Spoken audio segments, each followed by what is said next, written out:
Hi guys! Ngayong gabi nga ay medyo magpupuyat muna tayo dahil yung mga ka-workmate ng asawa ko ay nag-order ng kasaba espasol. Maaga kasi naalis yung asawa ko kaya naman ngayong gabi ko na ito lulutuin. Ang order nga pala nila ay 9 tubs na kasaba espasol.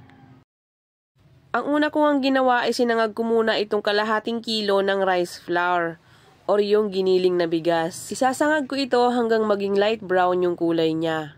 Kapag ganito na yung kulay niya ay pinatay ko na yung apoy at ito naman ay aking papalamigin. Kanina nga ay bumili ako ng 3 kilo ng kamoteng kahoy. Pagkatapos kong malinisan at mabalata na ito naman ay aking gagadgarin. Pagkatapos kong gadgarin, ito naman ay aking pipigaan. Pagkatapos kong mapiga ay 9 cups lahat ang nagawa ko sa 3 kilo. At dahil nga ni maliit yung aking non-stick na kawali ay 3 cups muna yung aking lulutuin.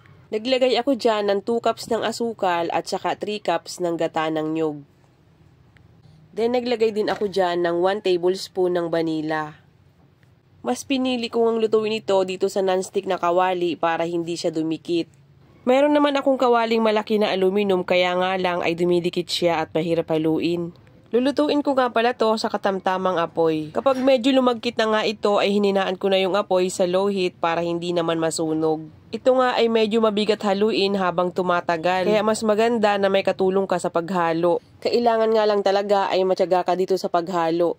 At pag ganito na nga na dumidikit na sa sandok at medyo mahirap na siyang haluin, ay pwede na natin patayin yung apoy at ito naman ay ating palamigin. At pagkatapos nga nito ay lulutuin ko naman yung next batch. Dahil nga hinati ko sa 3 yung ating mixture. Kung lumamig na nga yung ating kasaba ay naglagay na ako ng rice flour dito sa aking baking pan.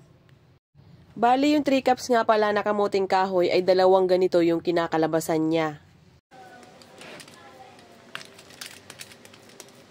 At nung lumamig na nga ay nilagay ko na rin itong kasaba.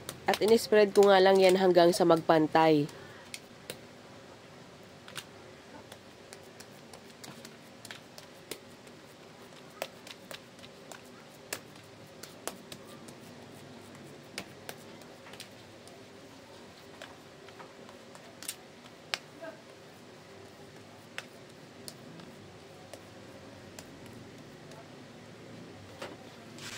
Then, in-slice ko ito ng 12 pieces.